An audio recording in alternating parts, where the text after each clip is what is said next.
کیسی ہے سبیحہ؟ دانیال سمرو وہ درست لہجے میں کہتا ہوا گاڑی کو سٹارٹ کرنے لگا تھا۔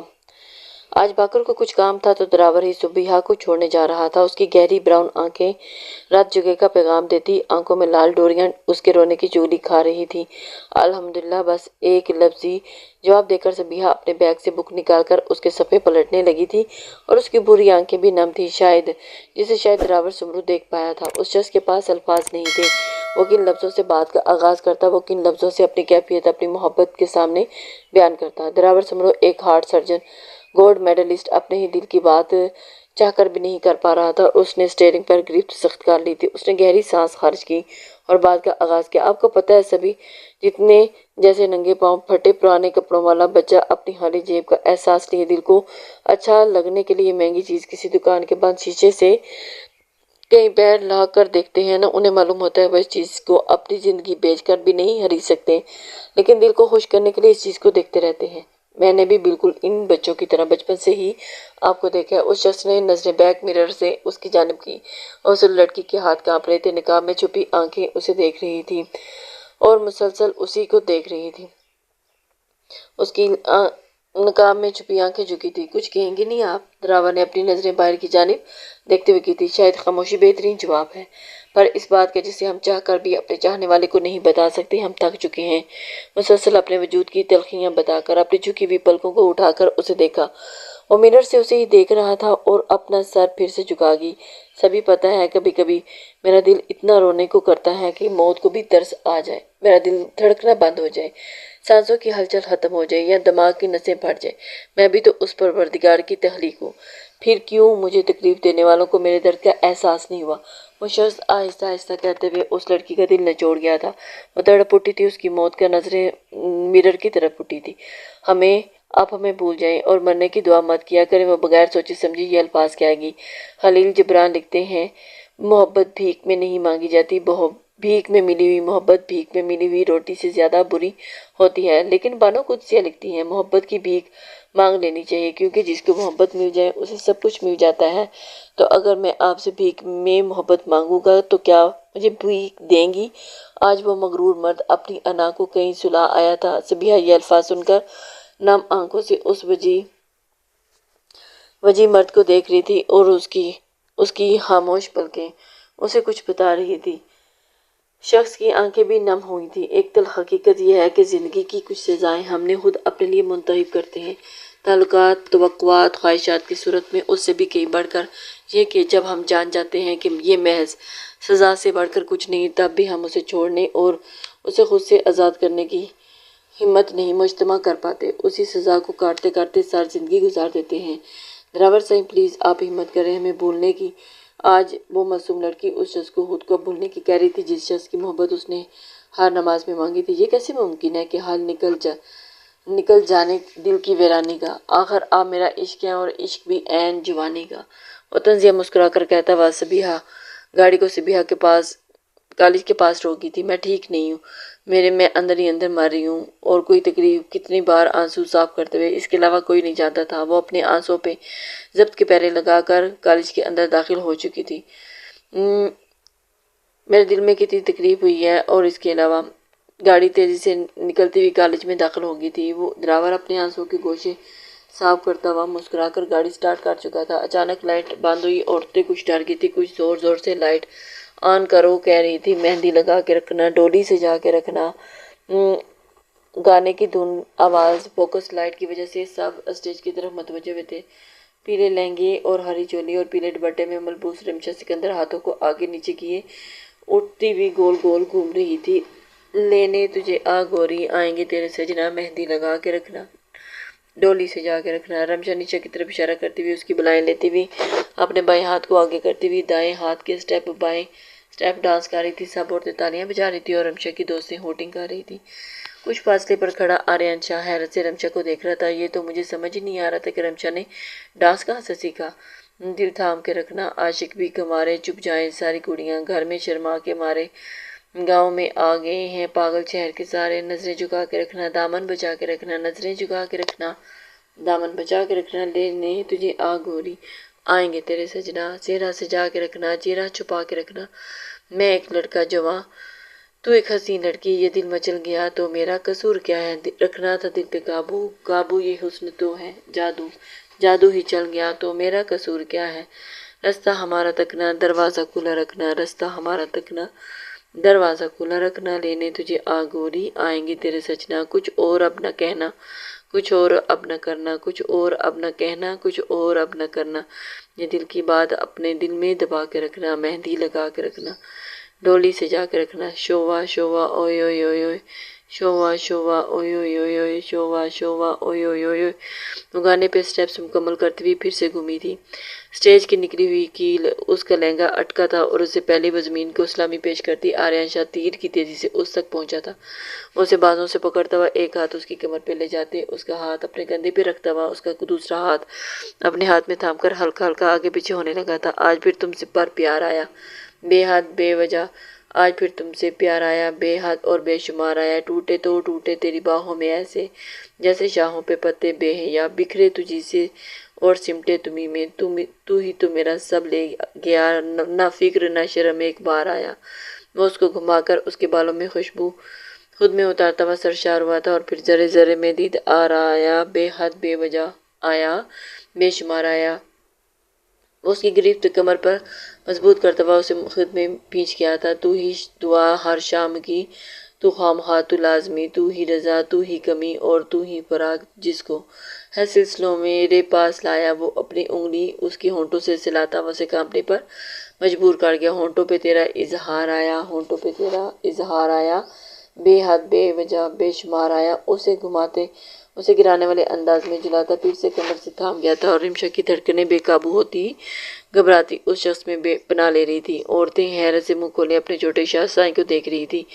تہمینہ بیگم بھی شرمندہ سے سر جھکا گئی اور سمینا بیگم حیرت سے اپنے بھانجے کی بیٹی کے کارنامے دیکھ رہی تھی۔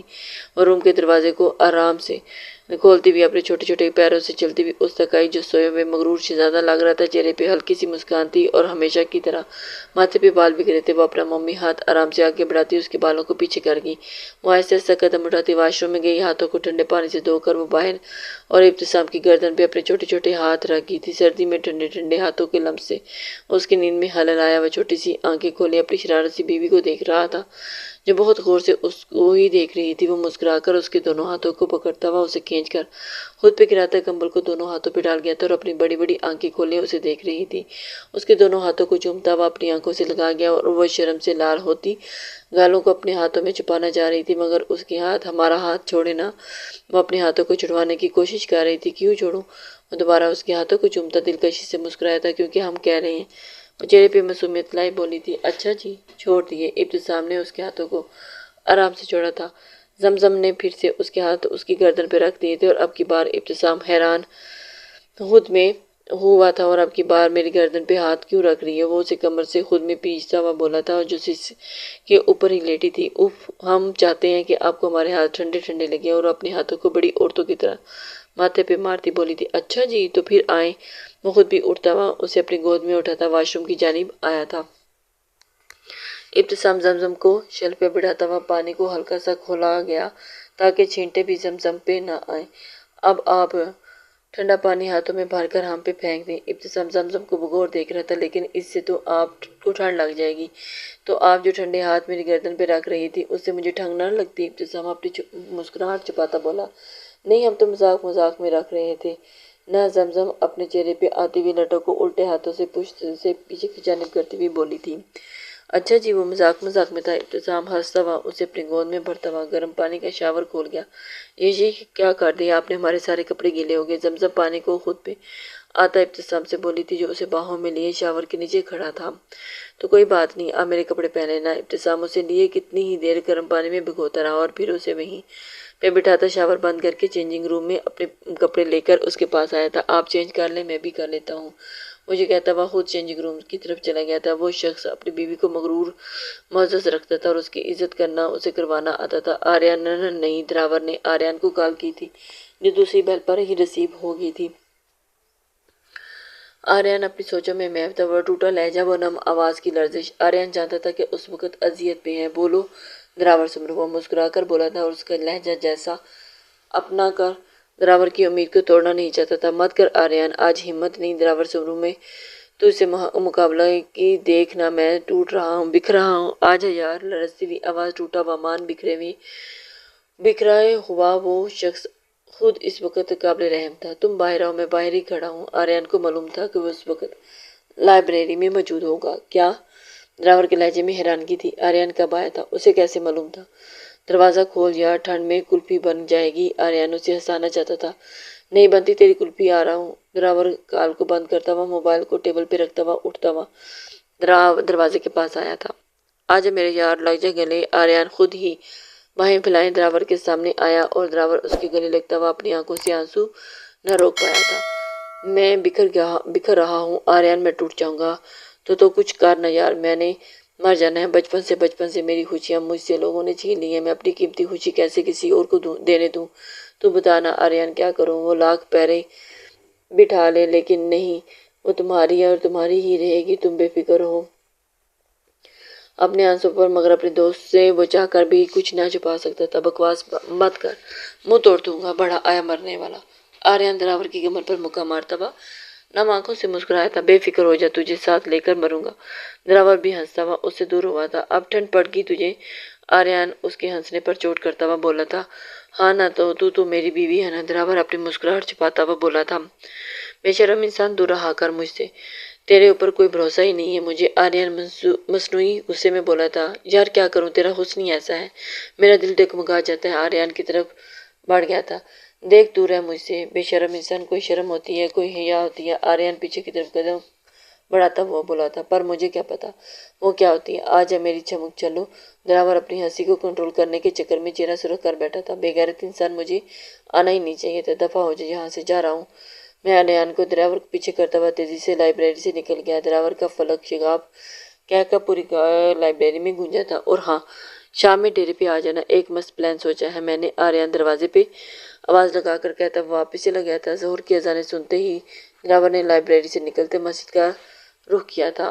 وہ آف وائٹ رنگ کی شرارہ چولی پہ میرون دوپٹے میں ملبوس اسٹیج پہ آ بیٹھی تھی اور اسے کچھ فاصلے پر تبریز شاہ سفید کاٹن کی قمیض شلوار قمیض میں ملبوس صوفے پر بیٹھا تھا۔ تمنا شاہ انتظام دیکھ رہی تھی۔ آریان قاضی صاحب کو لینے گیا ہوا تھا۔ مقدر شاہ سکندر شاہ ڈیرے پر مردوں کے انتظامات دیکھ رہے تھے۔ رائل بلو لانگ فراک پر ہلکے میک اپ پہ رمشا سکندر ڈیپ گرین لہنگے چولی پہ خوبصورت میک اپ میں، ہاتھوں میں گجرے پہنے شرمینے بھی بہت پیاری لگ رہی تھی۔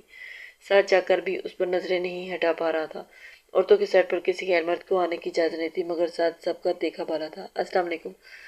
ساتھ سب سے چپتا شرمندہ تک آیا تھا، جو آج بغیر موبائل کے تیار کھڑی ٹیڑھا منہ بنا رہی تھی۔ وعلیکم السلام، جی فرمائیں، آج کیا توڑنے آئے ہیں؟ شرمین نے منہ بسور کر بولی تھی۔ ہائے ظالم، اس مسکین کا دل تو نہ توڑیں۔ ساتھ مسکراتا ہوا بولا تھا۔ دیکھیں، میرے پاس اتنا فالتو ٹائم نہیں کہ میں آپ کی فضول باتیں سنوں۔ شرمین نے غصے سے کہتے ہوئے لان سے نکلتی حویلی میں چلی گئی اور ساتھ اپنے بالوں میں ہاتھ پھیرتا ہوا ادھر ادھر دیکھ کر کنفرم کر رہا تھا کہیں کسی نے اس کی بےعزتی تو نہیں دیکھ لی۔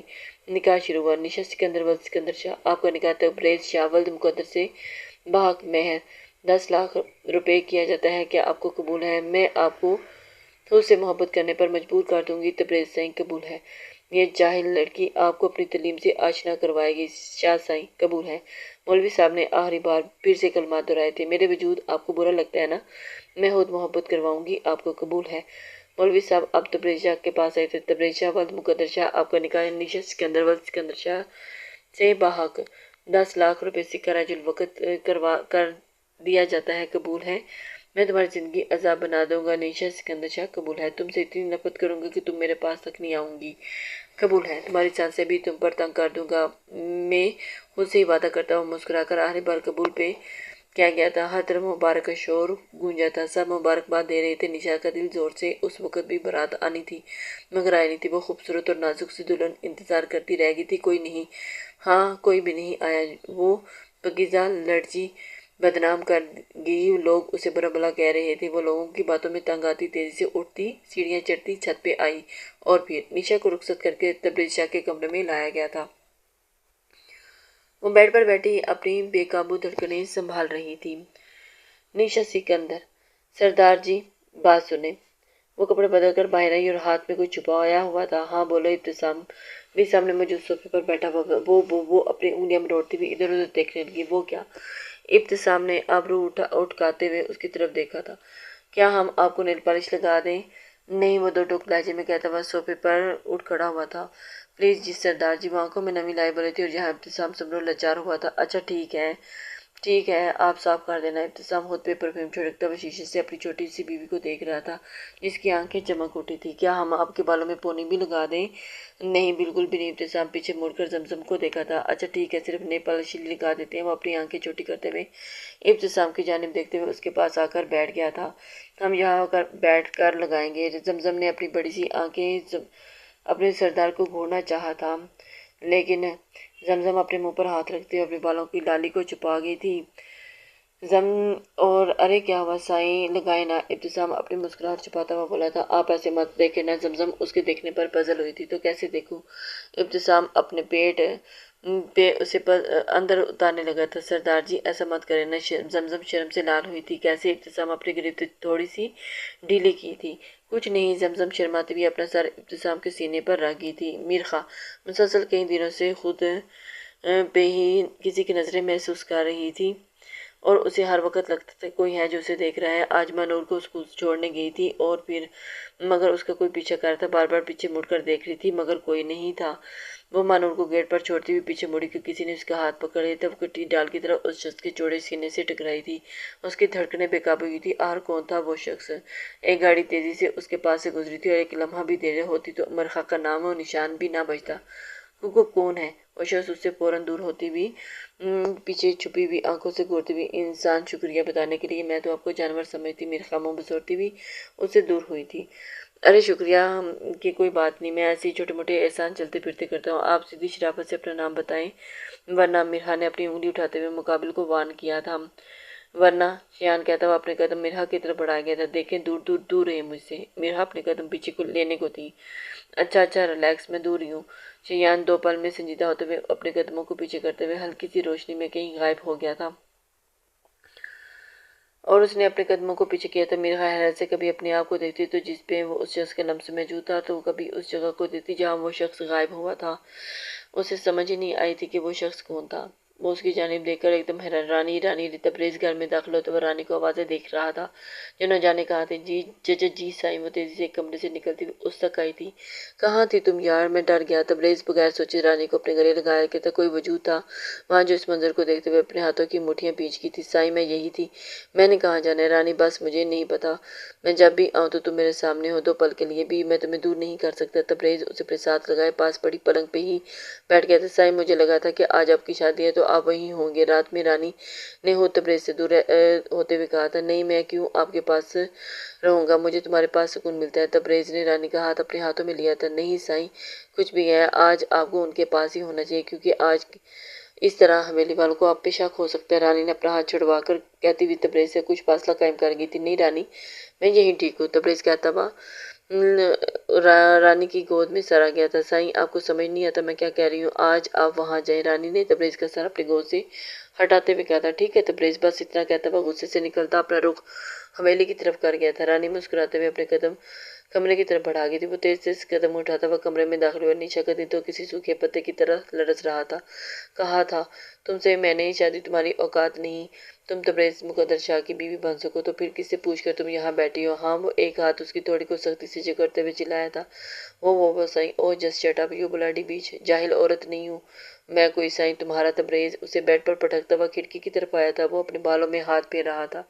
غصہ تھا کہ کم ہی نہیں ہو رہا تھا۔ ٹھنڈی ہوا ماحول کو پراسرار بناتی ہوئی ٹھنڈی ہوا کا جھونکا کھڑکی سے ہوتا ہوا تبریز سے ٹکرایا تھا۔ تبریز ہوا تیز تھی اور ٹھنڈ اس بار کچھ زیادہ ہی پڑی تھی۔ اس نے لب اس کو بند کر دے سے سردی ہے نیشا ہکلاتے ہوئے بولی تھی۔ تبریز باہر دیکھتا ہوا مسکرایا تھا۔ اس کی براؤن مقناطیسی آنکھیں مسکرائی تھی اور ایک چمک چھو کر گزری تھی۔ چلو میرے ساتھ۔ تبریز اس کے سجے سنورے روپ کو سرے سے انداز کرتا ہوا اسے کھینچتا ہوا نیچے لایا تھا۔ سب لوگ اپنے اپنے کمروں میں سو رہے تھے۔ ملازم بھی سب اپنے اپنے جگہ پر چلے گئے تھے۔ ان سب برتنوں کو پھر سے دھو۔ وہ نیشا کا ہاتھ پکڑتا ہوا اسے کچن میں لایا تھا۔ سائیں او شٹ اپ، برتن دھو اور پھر پتھر بنا بولا تھا۔ سردی ہے نیشا آہستہ سے بولی تھی۔ بچپن سے اسے سردی پسند نہیں تھی اور یہ بات تبریز بہت اچھے سے جانتا تھا۔ آئی ڈونٹ کیئر، اوپس، میرا مطلب ہے مجھے پرواہ نہیں ہے۔ دراصل میں بار بار بھول جاتا ہوں کہ میں نے ایک جاہل لڑکی سے نے ایک گائے کو اپنے میں اوپر مسلط کر لیا ہے۔ وہ بغیر اس کی آنسوں کو دیکھتے ہوئے پہلے ہی دن اپنے محرم سے ایسے لفظ سننا اس شخص سے جس سے وہ آپ بچپن سے محبت کی ہو کتنی تکلیف دیتا ہے۔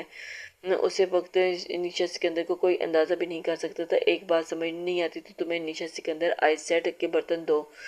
وہ دبا دبا چلایا تھا۔ جی جی نیشا جلدی سے کہتے ہوئے دھلے ہوئے برتنوں کو پھر سے دھونے لگی اور گرم سیال اس کی آنکھوں سے بہتا ہوا سنگ مرمر کے فرش پہ گر رہا تھا اور اس کے بچپن سے ہی سے جائے کے خواب اس طرح ٹوٹے تھے کہ چاہ کر بھی نہیں کچھ کر پائی تھی۔ آہستہ آواز میں دھو، کوئی جاگنا نہیں چاہیے۔ اپنے پاس سے کرتا ہوا اس پر بیٹھ گیا۔ جی نیشا اپنے آنسوں کو بار بار صاف کرتے ہوئے برتنوں کو دھو رہی تھی اور اسے تقریباً آدھا گھنٹہ لگا تھا سارے برتنوں کو دھونے میں۔ کانچ کا گلاس اس کے ہاتھ سے چھوٹتا ہوا اس کے پیروں پہ ٹوٹا تھا، خون کی لکیروں میں بہہ رہا تھا اور اپنی سس کے اندر باری تھی۔ اندھی ہو کیا نظر نہیں آتا تمہیں؟ تبریز تیزی سے اٹھتا ہوا اس کے پاس آیا تھا۔ نہیں دیکھا؟ پاؤں پہ لگ گئی تو تمہیں؟ تبریز کہتا ہوا اس کے قدموں میں بیٹھا نیشا سکندر ہاں حیران ہوئی تھی۔ اسے چھوڑو، صاف صبح ہو جائے گا، تم چلو کمرے میں۔ تبریز اسے کچھ بھی سوچنے کا موقع دیے بغیر ہی اسے باہوں میں بڑھتا ہوا اور آرام سے سیڑھیاں چڑھتے ہوئے کمرے میں لایا تھا۔ وہ الماری سے فرسٹ ایڈ باکس نکالتا ہوا اس کے پاس آیا تھا جو صوفے پہ بیٹھی خاموشی سے آنسو بہا رہی تھی۔ وہ آرام سے کانچ کو نکالتا ہوا، خون صاف کرتا ہوا، بینڈیج کرتا ہوا اٹھ کر فرسٹ ایڈ باکس کو واپس رکھنے کے لیے مڑا تھا۔ سنئی وہ آہستہ سے آواز میں بولی تھی۔ جی شکریہ۔ وہ اپنی آنکھوں کو گوشوں کو صاف کرتے ہوئے ضرورت نہیں تنزیہ تبریز باکس میں رکھتے ہوئے کمرے سے نکل گیا تھا۔ بول کیوں بلایا تھا میری چمک؟ چلو۔ دراور اپنی ہنسی چھپاتا ہوا آریان کے پاس ہی بیٹھا تھا۔ دیکھ مجھے لگ رہا ہے بابی کے غم میں تیرا دماغ گھس چکا ہے۔ آریان دراور سے تھوڑا فاصلے پر تھا۔ ارے کہاں جانے من، دماغ ابھی تو آیا ہے ٹھکانے پہ۔ وہ دراور ہنسی مسی چھپانے میں کی کوشش کرتا ہوا آریان کے نزدیک ہوا۔ بے شرم انسان، کچھ شرم کر لے، دوست ہوں تیرا۔ آریان اس کے ارادوں کو بھانپتا ہوا اٹھ کر سامنے بچھی پلنگ پر بیٹھا ہوا تھا۔ اور ہاں نا دوست ہو تو تبھی تو تجھ سے پیار سے آ رہا ہوں۔ دراور اپنی شال کو درست کرتا ہوا اٹھ کر پھر سے آریان کے پاس بیٹھا تھا۔ ذلیل انسان، بے شرم بے حیا، دفعہ ہو جا۔ اب میں کوئی پلان ولین نہیں بتا رہا۔ آریان اپنی گھڑی پر ٹائم دیکھتا ہوا اٹھ کر کھڑا ہو گیا تھا۔ اچھا مذاق کر رہا تھا تو بتا نا کیا پلان ہے؟ 2 پل کے لیے؟ ہاں اب ٹھیک ہے، اب میری بات سن۔ آریان پھر سے بیٹھتا ہوا مگر دراور تھوڑا سا دور ہو کر بولا۔ دیکھ ہم ایسا کرتے ہیں کہ اس بندے کو اٹھا لیتے ہیں جو بابی کا رشتہ لانے والا ہے۔ آریان دراور کے چہرے کو دیکھ رہا تھا۔ نہیں، بس ایک لفظی جواب چہرے پر ہر تاثر سے صاف تھا۔ پھر اس کو ڈرا دھمکا دیتے؟ آریان نے ایک مشورہ دیتے نہیں چہرے پر سپاٹ تھا وہ اس کی طرف۔ نہیں بالکل بھی نہیں، دراور بالکل سنجیدہ لہجے میں بولا تھا۔ پھر بس ٹھیک ہے تو بھابی کی شادی میں مجرا کر لینا۔ آریان غصے سے بولا تھا۔ کیا بکواس کر رہا ہے؟ زیادہ بکواس مت کر، اس کے کردار پر کوئی سوال نہیں آنے دوں گا۔ اگر میری محبت سچی ہے تو مجھے مل جائے گی، میں کوئی فضول حرکت نہیں کروں گا اور مجھے اپنی محبت پہ مکمل یقین۔ دراور کہہ کر اپنی شال کو اپنے کندھے پر ڈالتا ہوا لمبے لمبے ٹانگ بڑھتا ہوا ڈیرے سے نکل گیا تھا۔ تو پھر شادی میں کرسیاں لگانے کے لیے تیار ہو جائے میرے بچے۔ آریان نے پیچھے سے آواز لگائی تھی۔ وہ خود بھی بہت پریشان تھا دراور کے لیے، مگر وہ کیا کر سکتا تھا اور کیا ہو سکتا تھا اسے خود بھی نہیں سمجھ آ رہی تھی۔ مرد کو کبھی بھی بزدل نہیں ہونا چاہیے دراور سمرو، اگر محبت نہ ملے تو تجھے چھین لینی چاہیے تھی۔ میں نہیں چاہتا کہ تو ساری زندگی عشق کے روگ میں گزارے۔ آریان جو اپنی سوچوں کو جھٹکتا ہوا ڈیرے سے نکل آیا تھا، آج تو اس کی شٹاپڑی چاہ کر بھی اس نہیں بچ سکتی۔ رمشا سکندر کا خیال آتے ہی آریان کے انابی ہونٹوں پچ پر مسکراہٹ رقص کرنے لگی تھی۔ وہ ڈیرے سے نکلتا ہوا فجر کی نماز پڑھ کر حویلی لوٹا تھا۔ حویلی میں سبھی 5 وقت کی نماز پڑھتے تھے۔ آریان کو اس وقت مجھے چاہیے تھا تو بس رمشا سکندر شاہ۔ وہ بغیر کسی کی پرواہ کیے رمشا کے کمرے میں داخل ہوا۔ ہائے کتنی معصوم ہوں میں اور پیاری بھی۔ رمشا ڈریسنگ کے آگے کھڑی خود کی تعریف کر رہی تھی۔ جو بھی دیکھے بس دیکھتا رہ جائے، پہلی نظر والا پیار ہو جائے اسے مجھ سے۔ جان نہ نکال دوں میں اس کی جو تمہیں نظر بھر کر دیکھے۔ وہ جو شیشے کے آگے کھڑی خود ہی شان میں قصیدے پڑھ رہی تھی، آریان کی آواز سن کر پلٹی تھی۔ آپ کب آئے؟ اسے دیکھ کر وہ فوراً گھبرا گئی۔ ابھی جب آپ خود کی تعریفیں کر رہی تھی۔ وہ چلتا ہوا اس کے روبرو آیا تھا، اتنا کہ اس کی کمر کو پکڑ کر اپنے قریب کیا۔ رمشا کھٹی ڈال کی طرح اس کے سینے سے جا لگی۔ پیاری تو آپ واقعی بہت ہیں، تبھی تو یہ بندہ بشر تمہارے آگے آ کر کمزور ہو جاتا ہے۔ آریان خمارت زدہ لہجے میں بولا تھا۔ ڈاکٹر جا کر چیک اپ کروائیں۔ کیوں کمزور ہو رہے ہیں آپ؟ رمشا معصوم منہ بنا کر بولی تھی۔ آریان کا کہکا گونجا۔ میری جان تم تو معصوم بھی ہو۔ آریان اس کا گال چومتے ہوئے بولا تھا۔ ہاں تو وہ تو میں ہوں، رمشا اترا کر بولی تھی۔ میری جان جیسی بھی ہو صرف میری ہو، وہ شدت بھرے لہجے میں بولا تھا۔ رمشا نے اس کے سینے میں ہی منہ چھپایا تھا۔ میری جان شرما رہی ہو؟ آریان نے اس کی کمر پر ہاتھ پھیرتے ہوئے بولا۔ اس دن کیا کرو گی جب مکمل طور پر میری دسترس میں آؤ گی؟ نہ نہیں کرے نا ایسی باتیں۔ رمشا کا چہرہ سرخ ہو گیا تھا۔ آریان ایک ہاتھ اس کے بالوں میں پھنسایا، اس کا چہرہ اوپر کر کے اس کے ہونٹوں پر جھکایا تھا اور دوسرے ہاتھ میں اس کی کمر سے لانے لگا اور اسے بھی مدہوش کر چکا تھا۔ وہ بھی سب بلائے اس کا ہاتھ دے رہی تھی۔ کچھ دیر میں اس سے الگ ہوا تو رمشا اس کے سینے میں منہ چھپا گئی۔ ادھر دیکھو میری طرف۔ آریان اس کا چہرہ ہاتھوں میں تھما تھا۔ میری جان ابھی سے یہ حال ہے تمہارا، اس دن کیا ہوگا جب میں تمہارے جسم کے ایک ہی حصے کو اپنے لبوں سے چھوؤں گا؟ وہ اس کے ہونٹوں کو چھوتے ہوئے بولا تھا۔ میں بس محسوس کروں گی۔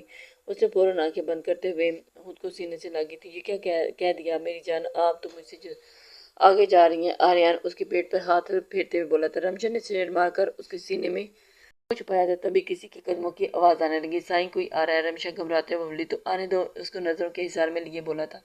آپ چلے جائیں نا، وہ معصوم منہ بنا کر بولی تھی۔ ایک شرط۔ وہ کیا؟ وہ بولی۔ ایک کس؟ وہ مزے سے بولا تھا۔ رمشا نفی میں سر ہلانے لگی۔ بی بی جی آپ کو نیچے بڑی بیگم بلا رہی۔ ملازمہ دستک دیتے ہوئے بولی تھی۔ اچھا آ رہی ہے رمشا جی؟ اچھا، ملازمہ کہتی ہوئی چلی گئی۔ جانے دیں۔ انداز معصومانہ تھا۔ پہلے کس؟ وہ بھی آریان تھا۔ رمشا ایڑیوں کے بال اوپر ہوئی اور اس کے ہونٹوں کو چومنے لگی اور پھر مدہوش ہوگی۔ کافی دیر وہ پیچھے نہیں تو آریان نے اسے خود سے ہلا کیا۔ کیا ہو گیا جانم؟